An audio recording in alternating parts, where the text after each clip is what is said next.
Welcome back to Cabin Pressure with Sean and G, the only podcast where G meets a 47-year flight attendant from Pan Am while I'm out here fighting for my life against a flat tire and a judgmental sorting hat.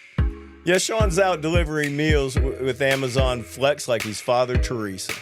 Meanwhile, I flew with a legend who's been in the skies since the 707 and someone who should have never passed training but apparently said everything the interviewer wanted to hear.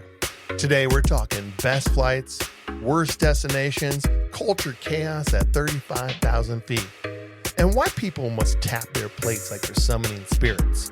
Buckle up or don't. Someone on your last flight probably didn't anyway. This is episode 63. Let's get weird. Cabin crew, prepare for takeoff.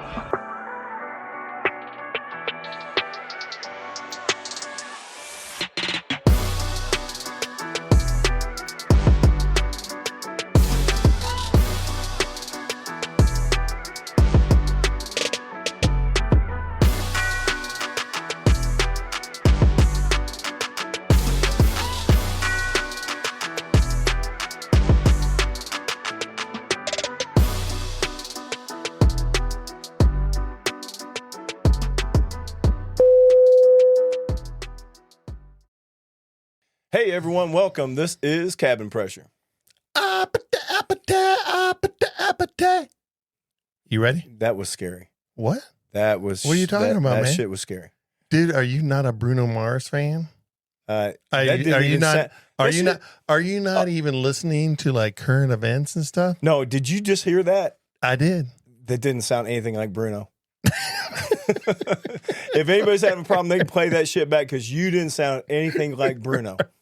Dude, I am Bruni maybe, but not Bruno. Right.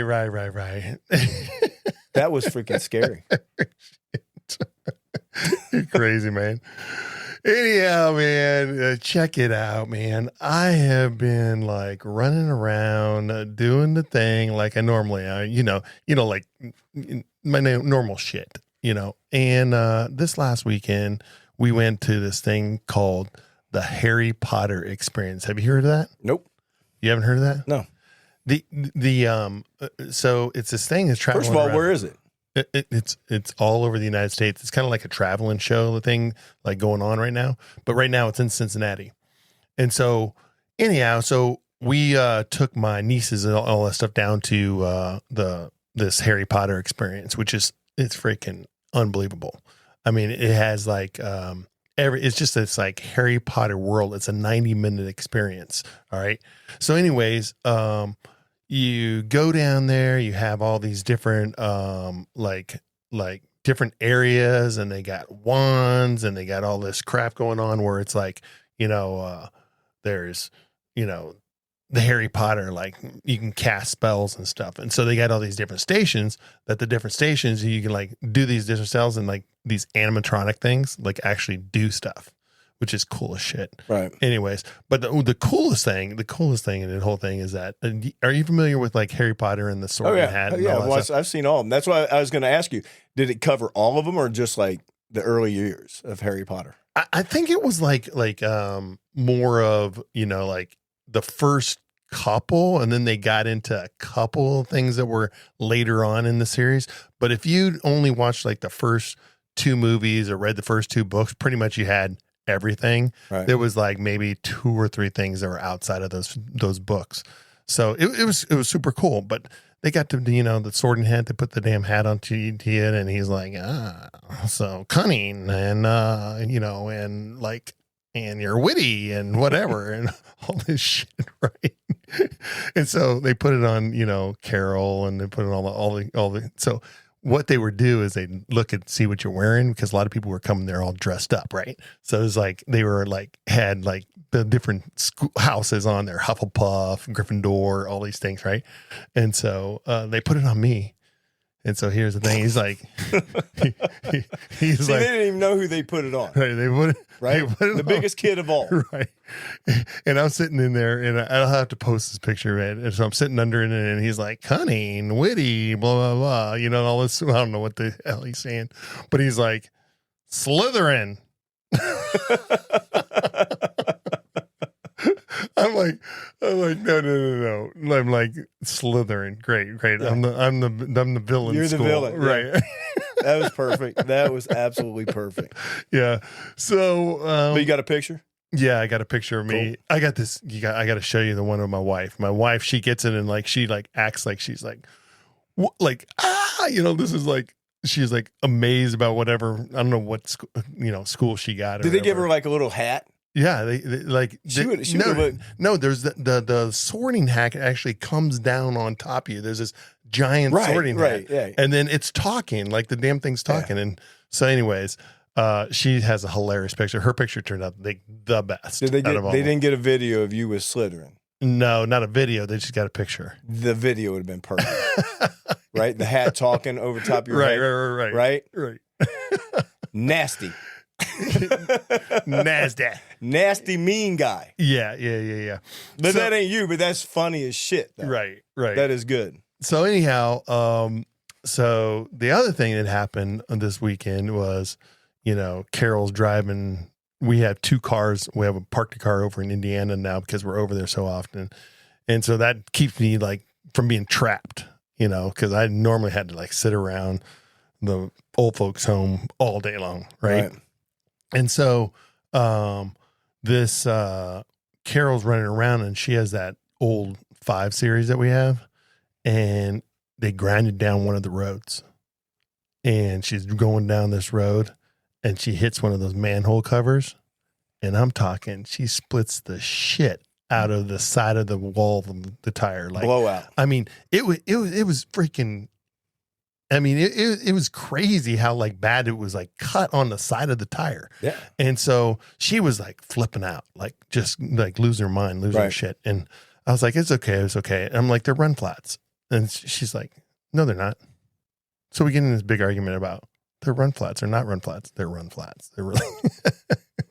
So now I'm like trying to call around. This has happened at about 3:00 in the afternoon on a Saturday. Right? Yeah, we could have a whole podcast on run flats too. Right. I mean, we so, ain't gonna do it, but we could. So anyways, I'm looking for a tire to replace this so I can get through the weekend, right? So and it's like, Good luck. yeah, good luck with that. And so we get this tire fixed and all this stuff, but run flats are shit, right? Plus, they're more expensive, right? I mean, they cost a lot more money. Yeah. I mean, they cost a lot of money. They are Good luck finding them. But here's the thing. When you get a flat with another tire, it's like take it in, get it patched and all that stuff, right? Yep. But with a run flat, toss that shit in the garbage. Yeah, it's gone. Yeah, I mean, it's freaking done. Yeah. So anyways, man, I'm just like, that was the crazy thing about the whole stuff. And the other thing, I don't know if I told you this too, but did I tell you that like I'd signed up, like not only was I signed up with Uber and all this stuff, I had signed up with Amazon Flex service. You know what that is? No. So Amazon Flex service is like that, like it's like the Uber of Amazon. So delivery? Yeah. So you're like a personal, you know how you like see the guys roll up in their own cars and stuff? Yeah. Get a car and delivering packages. Those guys are Amazon Flex drivers. And they have a program where you sign up with Amazon and you can go out and you can, service a certain route. Right. And then it's super easy. So I had like signed up years ago, and 2-3 years ago, and they finally like a few months ago, and they were like, hey, we need some drivers. And because the holidays are coming up and all this stuff, and the service is expanding now and all that stuff. So I decided, I'll go check it out just to check it out. Well, I didn't know this, man, but like you get on the app and it gives you all these like, like a block of what you're supposed to serve and all that stuff. And so the block that I'm doing, it just kind of like the app, you just like hit it. So if anybody's done like, Grubhub, Uber Eats, DoorDash, all that crap, right? You can literally like push the app and it tells you where to go. Well, it's the same thing with the Flex. And this time I go and I get there and I'm thinking I'm going to this big giant Amazon warehouse place, right, to pick it up. Dude, I roll up into this, like, it's like a food bank. So, I'm just picturing this. So when you roll up there, okay, is it just for one package, or are you like picking up like 5 or 10? No. It's like so this delivery that I did was 18 deliveries. Okay, so is it mapped out for you? So it's mapped like literally you hit the app and it tells you where your first delivery is, second delivery, third, and it just goes along the route. It tries to make the like most easy route as possible to do that and stuff. Anyways, so I was like, this is wild. I'm like, why am I delivering food from a food bank? And so lo and behold, man, I didn't know this, but for like since 2020, Amazon signed up for this whole thing where they're like, they're doing these community service. So they pay their delivers. So they paid me to go do this. And now instead of the food banks, people coming to the food banks, they're delivering the food to the people. You've done some of the craziest shit over the years. I think of all the shit you've done, right? I mean really. I mean, you never needed to. No, I don't need to. Right. But you did anyway. Right. I'm doing it for the experience. I know that. But what I'm saying, think about that. Like you did the Uber right when it started, right? All the Uber Eats. They were a shit show at the beginning. And now you're an Amazon Flex guy. You got so many damn hats, dude. You'd be like the extensive array of hairnets. I'll try anything. I know that. That's cool. Once, right? I know. I like that. I love that because that is you. I mean, no one really knows that. I mean, no. I know that you do all kinds of shit. Yeah, I'm just like an explorer. Like the one cool thing about the whole Amazon thing is that I was like, this is really fucking cool. Like, I'm like, this is a community service that nobody really knows is happening because everybody's trying to like badmouth the big industry. Like people love Amazon or hate Amazon. Like it's the big monster. It's killing stores, which it is. Like we can talk forever about all that stuff. But at the same time, they are doing some community good service stuff, and this is the thing that they're doing is that Amazon Flex. See, I'm more talking about you doing the shit because I was laughing. I was thinking last week whenever we did the podcast, and I was walking out, and you're following me, and I'm like, "What are you doing?" Yeah, I'm going Uber Eat. Yeah. Because you actually pay for your education by doing Uber Eats. Exactly. Like I mean, a lot of people, and nobody would do that. They'd be like, I'm just going to pay for it. You found a cool way to pay for it, and there you go. Hell yes. Exactly. I'm telling you right now, anybody that's going to pay for your education, sign up and do it. Yeah. Like it is a freaking, That's you. That's it, man. So what have you been doing? Had an amazing week. I mean, I've been flying my freaking butt off, man. When I started the week off, it was LA turn, and then picked up like a 15.5-hour 2-day, which is big time 2-day. Then I topped that off with a 17.5-hour 2-day. You're crazy. So my 5 days were, I mean, let me tell you, they were fun filled.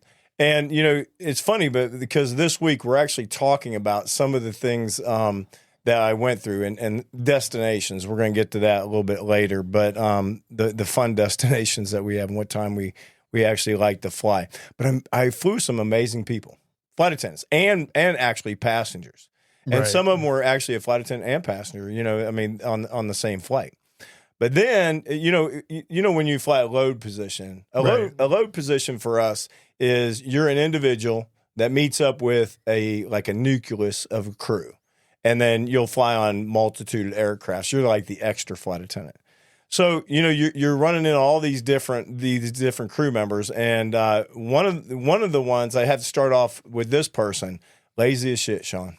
Lazy as shit. You know me. I will call a flight attendant out as fast as I'll call a passenger out. Right. Right. I mean, if you're lazy, you're lazy. It's one of these people that, when we look at them, we're like, who hired you? You want to go back and really talk to that person. Yeah. Right? Dude. Because they ain't been here that long. I get to the point where it's like, like I hate when people are like so bad that they're just an anchor. Yeah. Right? Yeah. Like you were doing extra work because they're shit. Yeah. Well, this person, I mean, okay, this person was like, "Oh, you're going out again? How many services are we going to do?" I was like, "We ain't doing any." Your ass has been sitting over there, and watch me do I did all the beverage, the whole freaking cabin. And I bet you anything they didn't go out picking up trash either, nope. right? Beverage the cabin, coffee service. Because hey, look, people pay a lot of money to fly. Right. So I'm out there all the time, giving them coffee, water, whatever, even in between services, because they deserve that. When they're paying a lot of money to travel. And then you got people back there not doing a damn thing. They just sit back there. And then they look at you like, "Oh, you're doing way too much." They're not doing too much. If people want something to drink, you give it to them. The ghost in the galley. Yeah. They don't leave. And then they look at you like, "Oh, are we doing something else?" I'm looking at this person going, no. We're not doing anything. But again, it goes back to the same thing as like who hired this person. But the bad thing about it is that they're out there now, right? Right. They're in the freaking system. We got to get them out of there. Yeah. But and the crazy thing is, like, as I think about some of these idiots that we've flown with over the years that were so bad, like, they usually just weed themselves out, right? Like, they don't cut the cheese anyway, so they'll eventually get fired or something like that, or quit or whatever it is. But the people that are going to be here and who isn't, right? Right. But the crews are the ones that sacrifice, and the passengers, because the whole time that they're there, it's a crew. A lot of flight attendants, even if you guys are listening to this, you know who we're talking about. Right. Okay. Even if you don't like the fact that we're calling somebody out, you know who we're talking about. Hell yeah. And this is what we do. We'll call the lazy people out too. But anyway, thank God I only had that one lazy person, right? But I flew with this other flight attendant. Do you remember Kayla that we interviewed a while back? Oh yeah. Okay, so I flew with crazy energetic Kayla. Right. So I flew with this other flight attendant, and we had she got into this conversation about dating also. Mm-hmm. It was funny as shit. I'm telling you, it's so what funny. was she saying?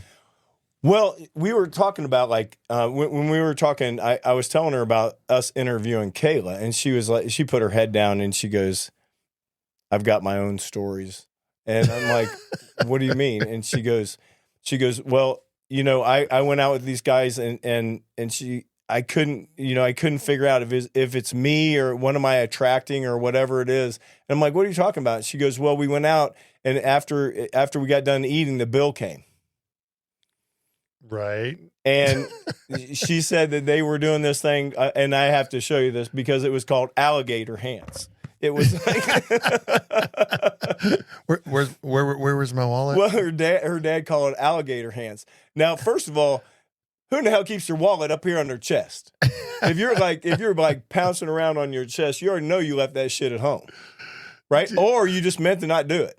Have you ever been on a date back in the day where you forgot your wallet or anything like that? No, but never. I haven't.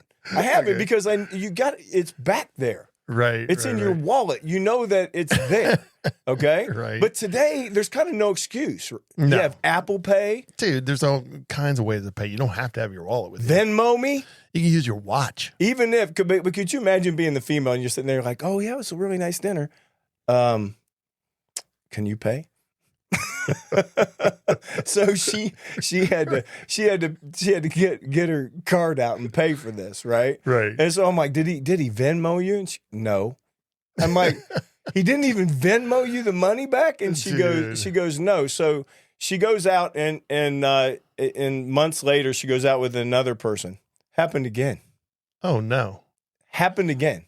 Does she have like free meal on her forehead? I don't know. Like I don't know. But I was telling her, I said, what would have been the funniest would have been the third one.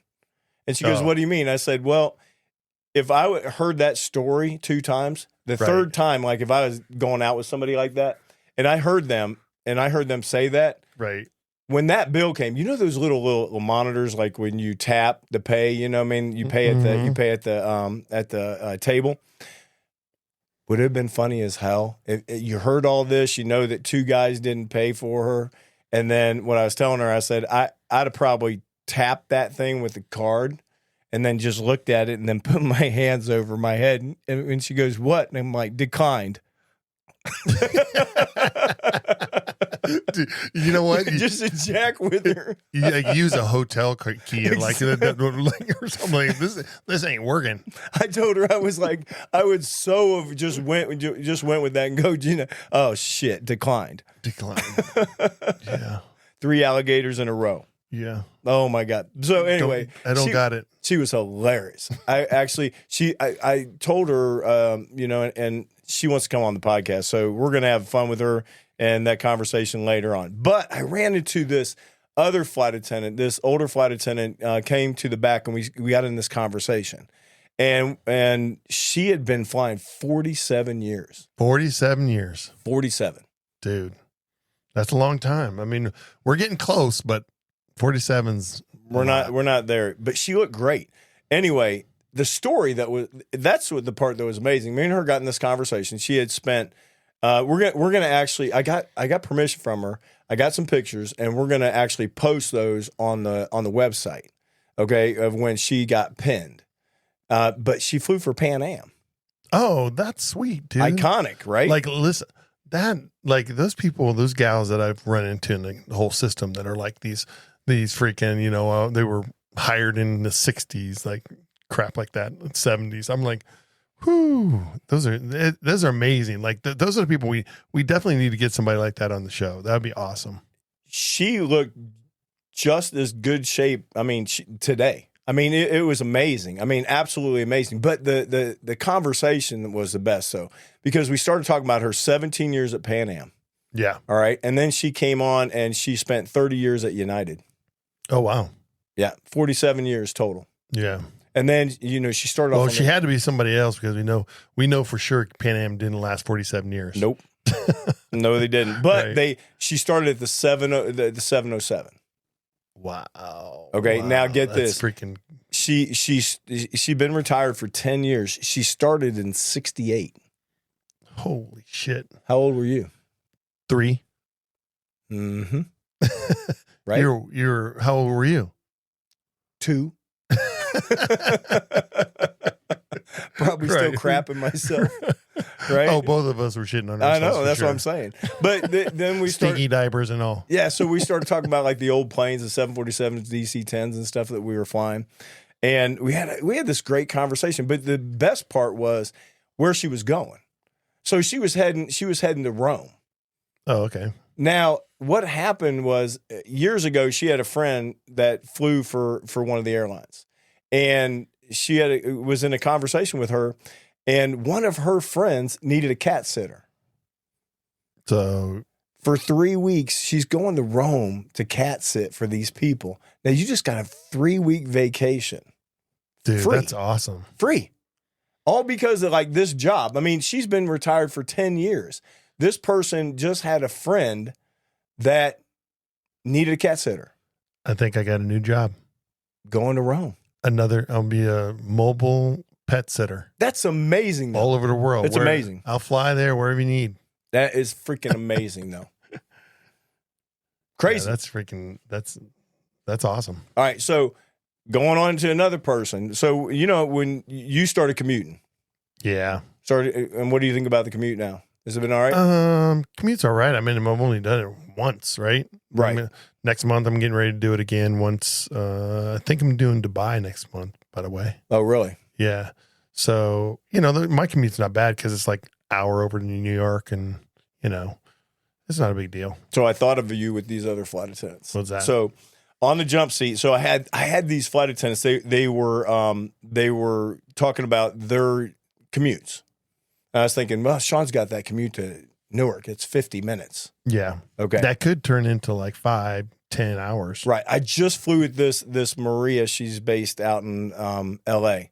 Amazing. I would love to have flown an international flight with this lady. She's been around here for like 32 years. You know where she commutes from? No, man. Tell me Taipei. Taipei. Taipei. Makes your Newark seem really easy, doesn't it? Yeah.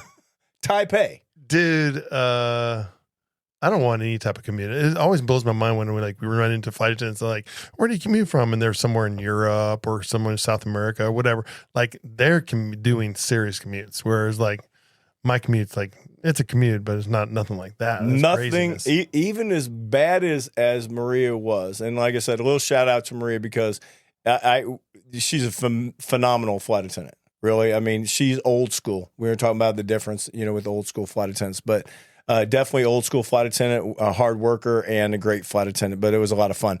But Taipei, 13-hour flight. Wow. And yours is 50 minutes. I don't ever want to hear you cry. I'm going to Newark. You want to hear crying? I know. But now this next one even beats Maria. What's that? So coming from L.A., going down to Houston on a jump seat, flight attendant came on. She had to ride the jump seat because the flight was full. So what that means is whenever you're past traveling on an airline, flight's completely booked. We have jump seats, extra jump seat a flight attendant can sit on. So she came back to the back and she was sitting on the jump seat with me. So we just started discussing about where she lived and her commute. Right. Now, yours and Maria's is nothing compared to this girl. Now, this girl just started the day off. She flew from Newark to L.A. That was her work part of the day, right? She had to wait a couple hours. She jumped on my flight from L.A. to Houston on the jump seat.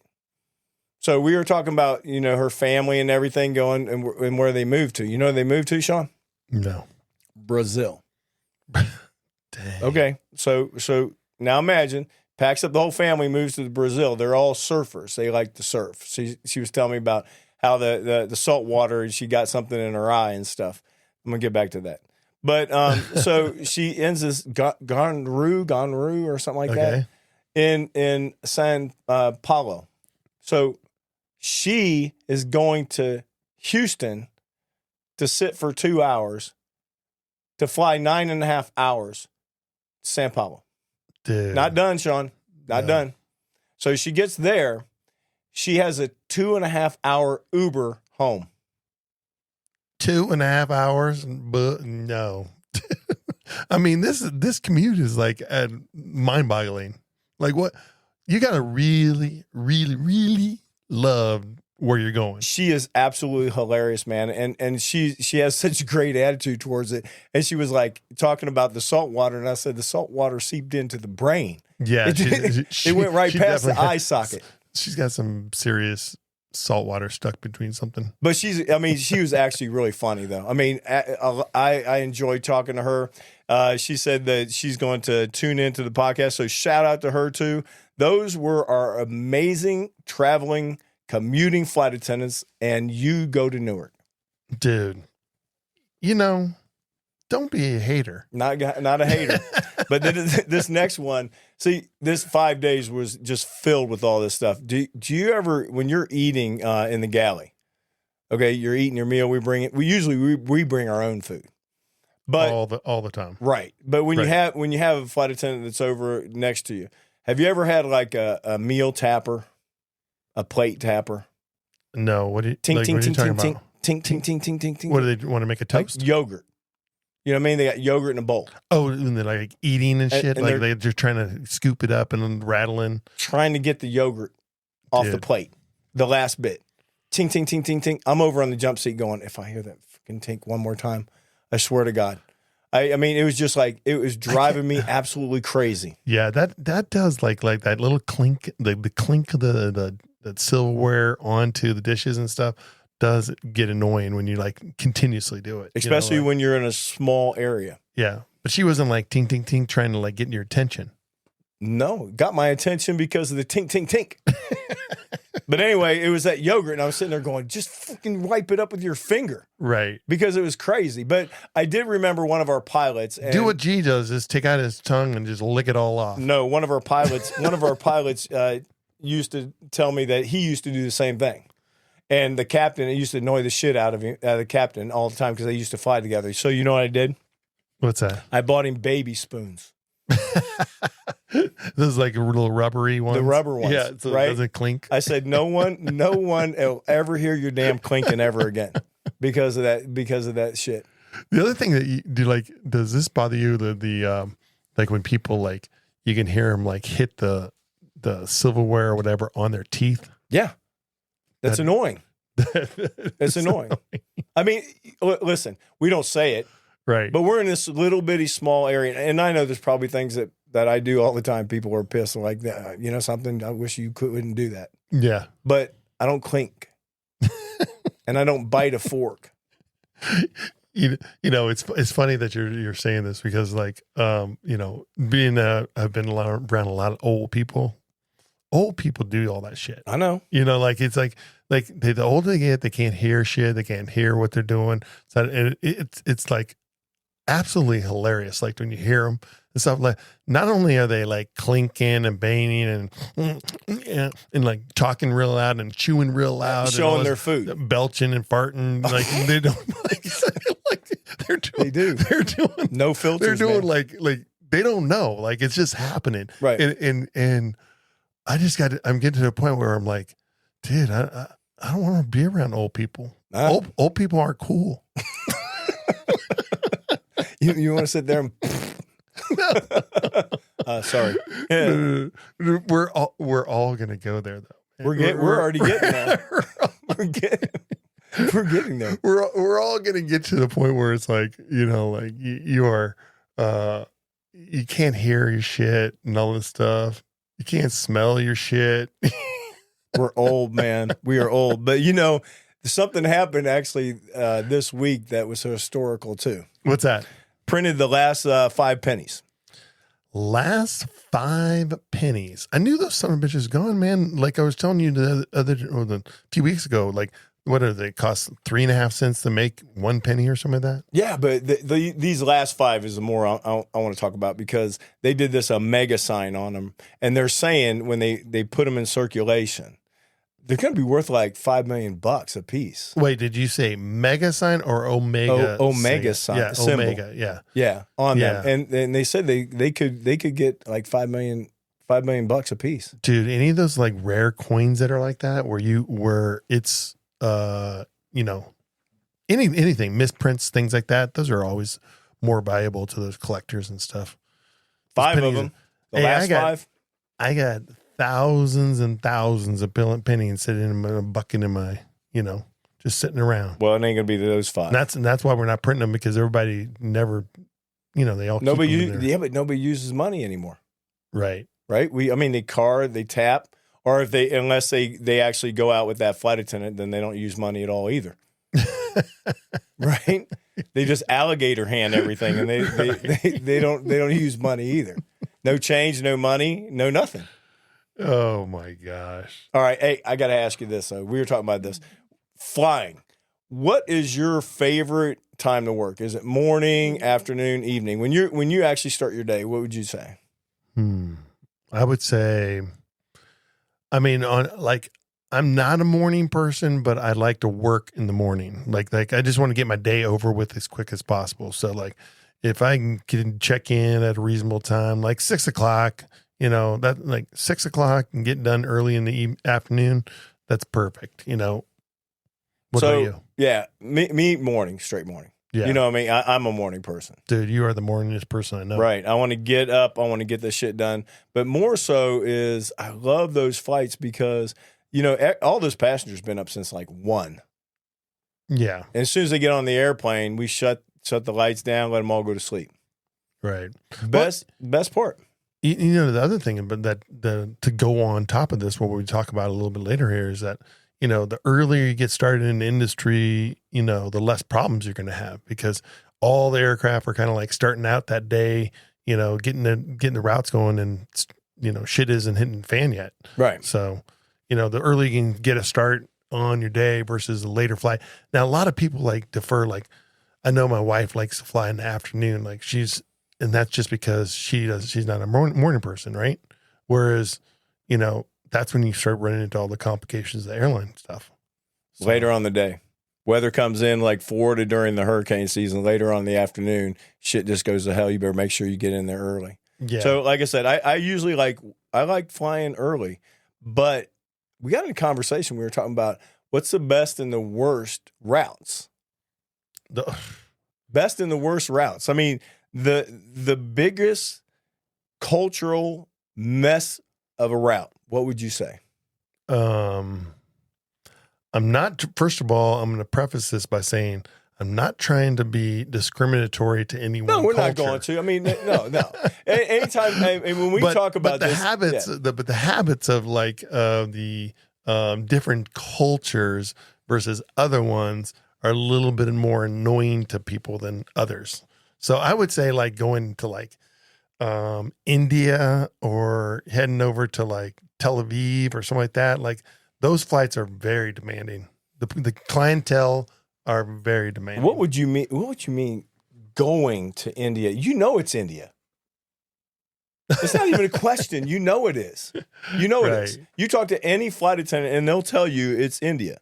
It has nothing to do. It has nothing to do with about discrimination, rate. It's not anything like. It's a very demanding flight, dude. I mean, you know, we look. Okay, now if you want to be fair, okay, we'll talk fair, right? Yeah. But we're going to come back to India in a second. So if you want to say Americans and be fair, yeah, Americans are demanding. Newark to West Palm Beach, horrible.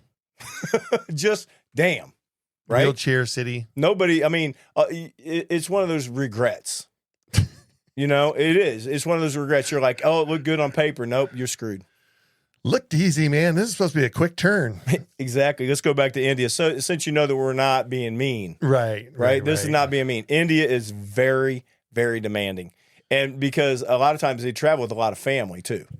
Dude, it's the demanding of like how they present themselves and like how they treat us on the aircraft. That's what's so hard about it. How they treat you. Like we're all hopping. They treat you like crap. It's known from the flight attendants. Yeah, I mean, this is nothing we're making up. This is fact. I need tea. You have tea? Mm-hmm. Can I have tea? Yeah. But the other thing too is like tons of meal requests because of their diet. Right. They have to have certain meals because of their Vegetarian diet. city. And a lot of times it's they don't travel a lot, so they're not like frequent flyers. Right. That destination is a long destination. Big pain in the butt. Yeah, there's other ones though. China's a bad one. China, it's in a different way though, right? Communication. It's more about like the language barrier and us like how because for the most part like they seem to be pretty calm and docile, right? But they're not tea; they're all hot water. I said worst flights to work, but the thing is that it's a communication thing because it's a lot of times we have language barriers. Sure. And, you know, and the same thing with the Chinese when it's like tea, then you have no idea about what they want in it. Black, whatever Cream it is. and sugar. Simple, it's simple things. But if you're doing a service and you got like 300 people, right, takes forever. Can't understand. They're trying to make tell you what they want to eat or what they want to drink. It becomes a mess. It really does. I mean, now the other one, Middle East, man, and they are bad. They can get on your nerves. They can bad. Try your tensions. And you know what? There, it's about space, right? Like it's not like the I need tea, I need water, I need hot water, all that stuff. It's not about that. It's like they're always in your space. Yeah, like they have a different space than us Americans, right? So this one I know firsthand. Philippines. I used to fly there. What's that all about? Philippines is okay. They bring everything. I mean, they pack up their freaking lives when they bring it. Right. Yeah. I mean, bags, garbage bags, wrapped it. They have those machines. You know how they wrap the plastic up and everything? Yeah, spin the bags on the thing and wrap them up in plastic. Yeah, it looks like a cocoon when they get done with it. So they got all that shit packed up in there, and then a lot, they have to go through customs. They got to cut all that off. But when they come on the plane, they're real slow. They're trying to pack the luggage up. I mean, that, and then also again, a lot of these destinations, what you'll understand, it's big cultural differences that make them difficult. Yeah, so I kind of relate them to the Caribbeans. The Caribbean folks are kind of like the same people. They come on with all these weird miscellaneous wrap bags and packages and the chicken and the goat and whatever else they can bring with them, like we find it so inappropriate, but in their culture, I guess it's all normal. Hey, if it doesn't everybody's fit, though, going. they try to stick it underneath their feet, and you see their little knees are yeah, all they bent want up. to like stand on top of it. And the next thing you know, it's like, no, you're trying to take it away from them. But no, it's not. I mean, these are just facts. I mean, this is some of the things that we deal with as flight attendants. Other ones, West Africa. West Africa. Now, that one movie, what was that movie with Adam Sandler, where they were talking, they're all there, and it was perfect how I described them, because they're strong negotiators. That's got to come off. Oh no, if we just put this underneath there, it's fine. If you turn it this way, it's fine. He can put it on his head. They'll negotiate anything. Yeah, our rules are rules, not negotiable. Yeah, non-negotiable. I think that's probably one of the toughest things for the crews, because whatever it is, whatever the rules, they want to negotiate them. Right. Let's change them. Let's change them right now. We're it's up for discussion. That's West Africa. Now, here we go. Mexico, Latin America. Now, let me tell you. Remember, we're talking about West Palm Beach out with the United States. When you leave Newark and you're going to Latin America, it's the craziest damn flights I've ever seen. Yeah. Those people, first of all, won't sit down. Yeah. And then when you do get them to sit down, the plane starts moving, and they think it's like a bus, right? They can still get up and start moving around. Now, they don't know. I mean, because a lot of them, they're not frequent flyers. Yeah. It's just different for them. So they get up and start walking around the plane. Yeah. Those are that flight that is like when we land, they get up right out of their seats, like trying to get their bags and stuff, because we haven't even got off the runway Right. yet. We're not even on the taxiway. And they're open overhead bins and trying to get their shit out of there. Yeah. But the other thing too is that coffee. Oh, if it's a simple thing, right? If you're flying to Latin America, bring a lot of sugar. No, you just dump the cream into the coffee pot, because you're going to run out of cream. Yeah, you're gonna run out of cream. You're gonna run out of sugar. Like sugar and cream on those flights are like, whew. And we take a huge bag of sugar on those. Yeah. Those are absolutely crazy flights. Absolutely crazy flights. But a lot of these, like I said, it's a lot of them is language barriers, but those they're a little crazy. Little crazy flights. But anyway, yeah. So we had to talk about those, because the flight attendants, when we talk about the destinations that we go to and some of the toughest ones that we go, where would you say in the United States? We'll just cover those real quick since we covered like all West the Palm. international. West Palm's going to be like one of my number ones. They're going to be hard just because there's so many freaking wheelchairs and old people on there. So it's like a really, really slow boarding and a really, really slow deplaning. So that's one of mine. Like, hate those flights. East Coast to West Palm is probably the least favorite. But I don't cruise lines, Fort Lauderdale. Fort Lauderdale. The cruise people can be annoying. Yeah. Because they think that we're, or even they're going on a cruise, like everything's all inclusive. Right. Right. Yeah. And they think they're still on a cruise when they come back. Right. And it's not. They're not. No. It's cool and everything. I mean, it is what it is, but those are the tough ones that actually work. Yeah. Those are pretty tough. But one thing I did notice this week, and when military people travel on our airplane, is it easy for you to identify them? Absolutely, dude. I mean, once the military comes on, I mean, they're, first of all, they follow the rules. They're respectful. Yes, sir. No, sir. Yes, ma'am. No, ma'am. Like you can tell, like me being being a veteran and everything, I can usually tell when there's like a young kid that's getting ready. He's like being shipped off to wherever to go to, basic training and stuff like that. And a lot of times they're just like, they're surprised that I can recognize them, but that big old yellow envelope that they're carrying around. Oh yeah. Yeah. The government issued. Yeah. Yep. Oh yeah. Those are the dead giveaway that here they go. But they're all respectful. I mean, yes, sir, no, sir, yes, ma'am, no, ma'am. Everything is polite. But like I said, military people, we actually can recognize. And the reason why I said that is because I had so many of them on the flight this last 5 days, and it's really nice to hear that, because you give them the mutual respect. Yeah. right? And it's very cool because you don't find that a lot. Well, I'm a firm believer that like so many other countries in the world and around the world mandate military duty. Yeah. Like I honestly think that the United States, we should have a 2-year minimum, like military, like everybody, but all kids should go in the military for 2 years.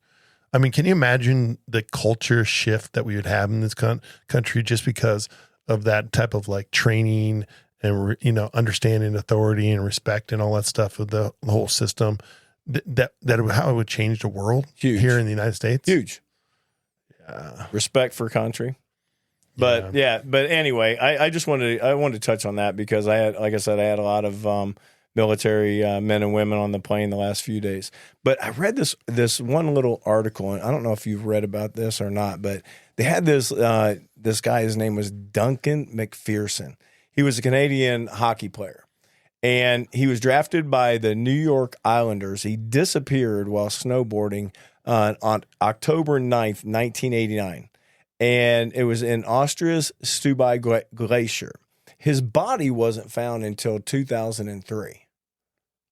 What? Yeah. For 14 years, he was trapped inside this frozen glacier. That's amazing.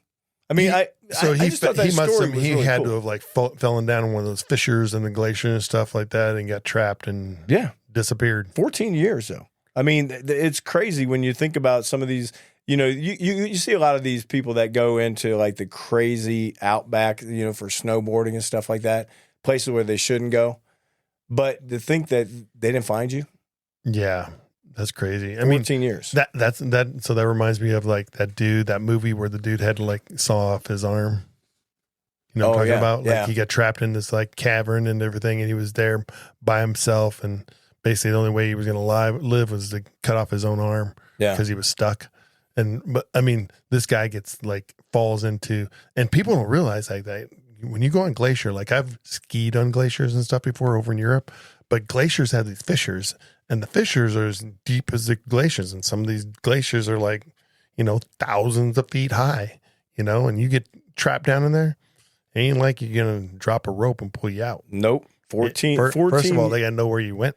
Yeah. Yeah. I mean, 14 years. That was crazy. When I read that. He was mummified.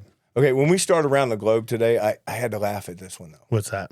Okay, so they had this picture of 100+ women standing on this, like, big, like, stairway. Yeah. And they said, this is 100 pilots' wives going on this cruise to Mexico. Oh, they were standing on, like, the staircase of They're the all cruise together, liner yeah. and all that They're stuff, all right? together listed. So pilot wives vacation on a cruise away from the husbands. Yeah.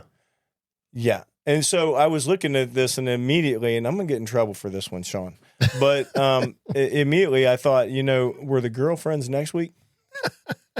Dude, I was thinking the same thing too. I'm thinking like next week is it like 100 girlfriends cruise? Exactly.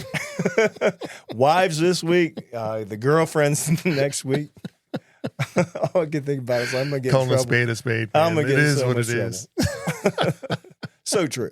No, I'm just kidding. Not true.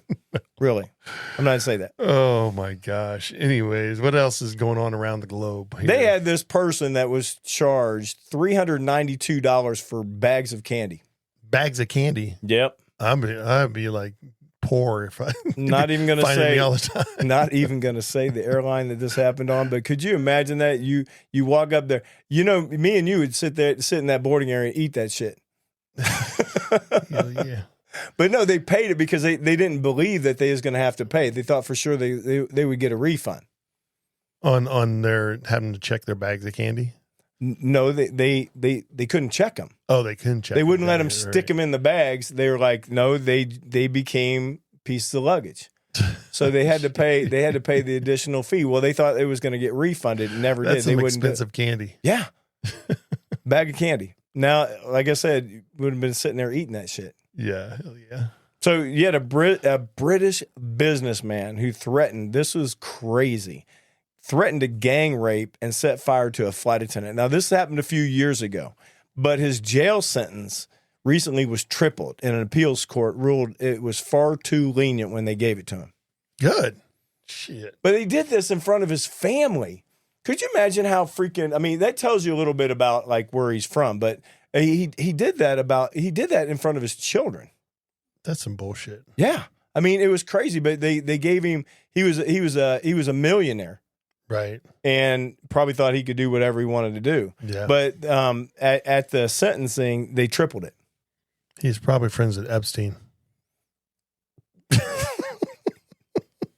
Going to continue to get in trouble for this, aren't we? Something. I'm just saying, anyways, man. So, what the DOT do? What I mean, they did something recently, didn't they? Yeah, they just canceled that the requirement for compensation of flights. You know, like so the DOT basically, you remember, like if you got delayed, all that, like the government slowdown right now, like all that stuff that they were, not working and all that stuff. Well, when the airlines canceled and all that stuff, that was because of ATC and not the airline's fault. Right.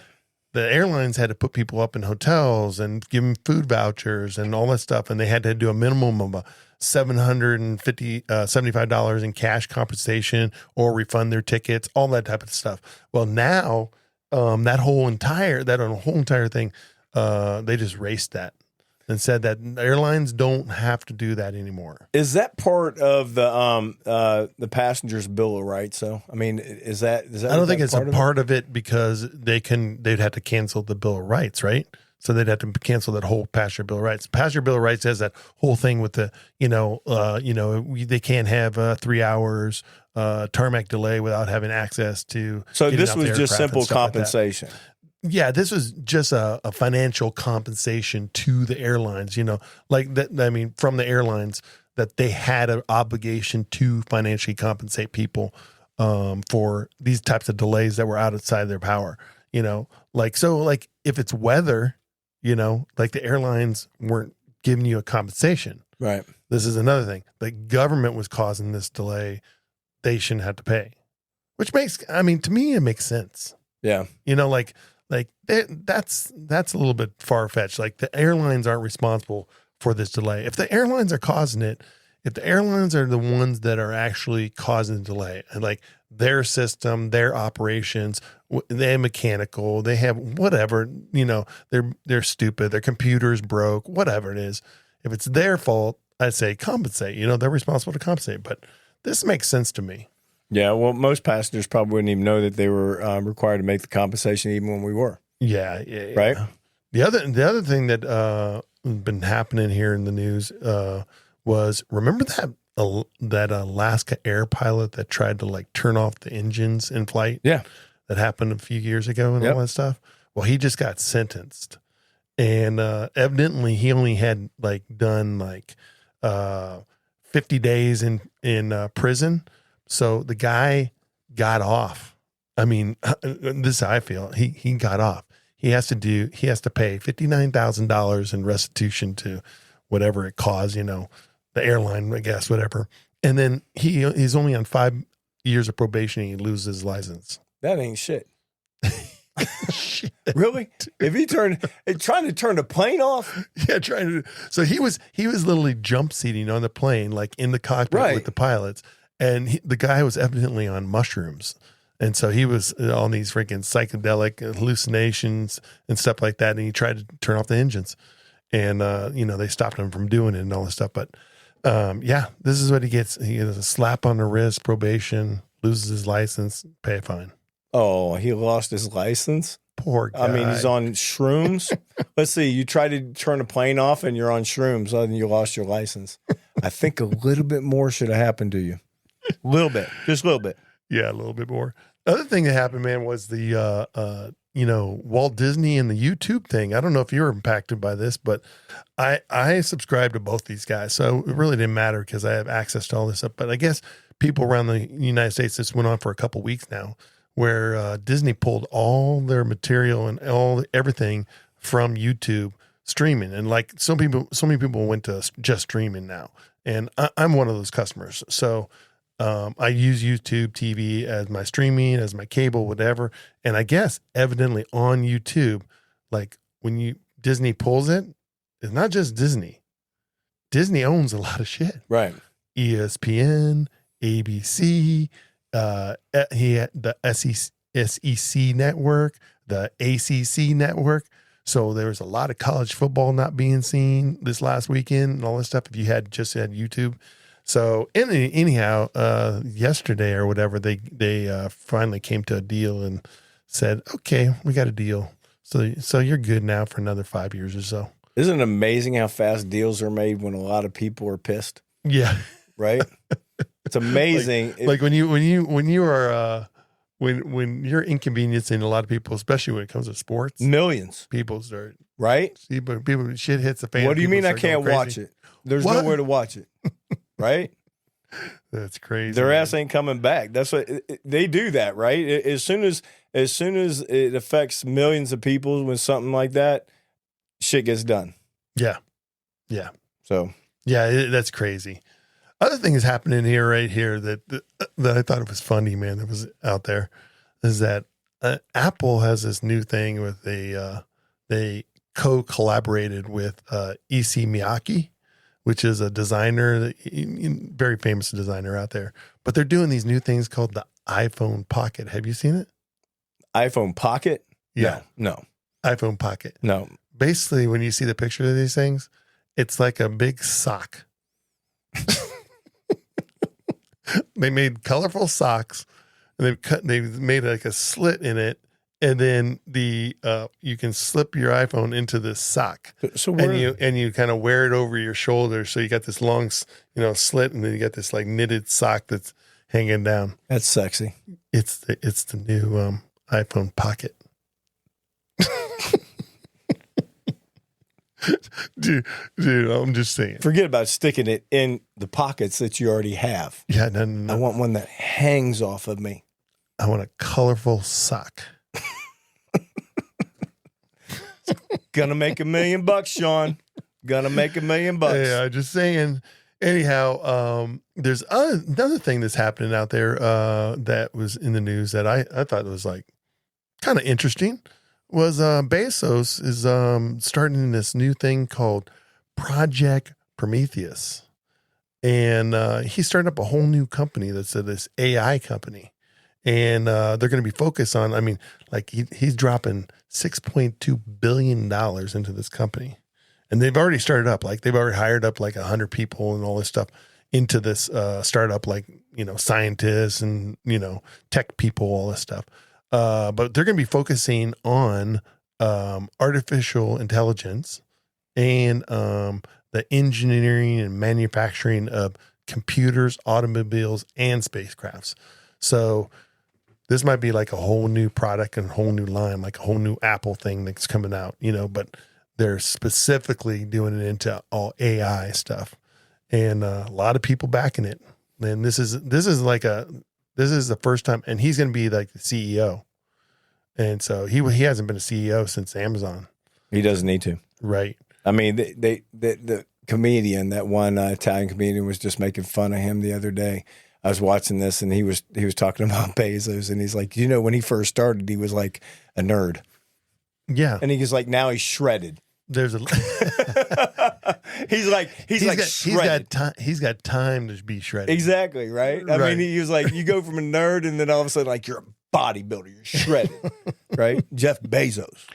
Like, I'm paying people to keep me fit, feed me right. Just tells you, man. I mean, more power to him. I just thought it was funny. It was actually a good skit. Had to throw a little humor into your into your information there. Ripped, shredded. So the other thing coming up here, man, this week is Thanksgiving, man. And I just wanted to put out a little PSA out there for everybody. Like, be ready. Thanksgiving's coming up, and even though they had the government slow down and all that stuff, or they freaking, it's going to be crazy out there. And they're saying like 6 million people are going to be flying. And out of those 6 million people, like there's 82 million people are actually going to be traveling. So a lot of people are going to be doing by car and all that stuff. And I think I saw what the average, the gas price or something like that right now is like just above $3 or something like that. So a lot of traveling, a lot of stuff. So one of the things that we just want to tell you, man, pack and travel early. Just like we were saying, travel early in the morning, early the better. They're also saying don't check bags, Right. So you're not running into that problem. And have the airline app, have their app, because anything that goes wrong, you get those notifications and stuff right away. And the sooner you can react to it, the better, because when one flight cancels or something cancels, everybody's running, that whole plane full of people are all running to do probably the same thing that you're trying to do, because you're all going to the same destination.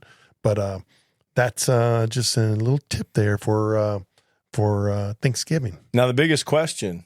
What's that? Are you going to be out in there? Traveling? Mm-hmm. Yeah. What are you going to do? Dude, every year, my family, Carol's side of the family hosts the, dinner. I'm talking about working, brother. I know you're going to freaking dinner, man. I'm talking about working. I am working, dude. You know what I'm working? What? The day before I'm baking pies. The whole damn day baking pies. 6 pies, dude. You guys, I will tell you what's going on in the airline industry over the holiday week. Sean will tell you how to bake pies. No, I had to give him shit. I already knew what he was doing. But no, yeah, okay, real quick. Do you do traditional turkey or do you do something else? I don't do the turkey, but my sister-in-law does traditional, just bakes a cooked turkey. I do honey baked ham turkey. Have you ever had that? You like that? I love that one. Dude, honey bake is the shit. Yep, I love a honey baked ham. You order them ahead of time, whatever that? We do the turkey. Usually we do the turkey and the ham. Both. Oh, that's awesome. Yep, you get a deal on it. I like ham, and they don't always have ham at Thanksgiving when I'm there. Yeah. So normally the big focus is turkey, of course, but it is getting to the holidays, man. Let me tell you, it's going to get crazy soon. So, definitely what Sean was telling you about travel, make sure that you get there early, and then double checking passports, license, all that stuff before you walk out the door. Make sure that you got it. Yep. Because it'll be a nightmare. Ask Sean, because he's had to stand out there and wait for somebody to bring it to him. Like me. You're a funny guy. All right, man. Inspirational quote. All right. The inspirational quote is, success is not the key to happiness. Happiness is the key to success. And if you love what you're doing, you will be successful. Well, damn, in that case, me and you are going to be at the top of the game, brother. Because even if no one wants to listen to me and you, we're still going to get together and do this shit. You got it, man. Right? All right. We have a great time. Anyway, hey, listen, guys, we had a lot of fun this week. Yeah. We will see you next time on Cabin Pressure. See you next time on Cabin Pressure. See you guys. All right, folks, that's another smooth landing here at Cabin Pressure with Sean and G. If you had as much fun listening as we did making this flight a little bumpy, head over to our brand new website, cabinpressurewithseanandg.com. You can check out the past episodes, snag some merch, or maybe even find out how G convinced me that this was a good idea in the first place. And don't forget to tell a friend about the show. It helps us to keep the seatbelt signs off and the good times rolling. Thanks for flying with Cabin Pressure. Until next time, keep your tray table stowed and your sense of humor upright.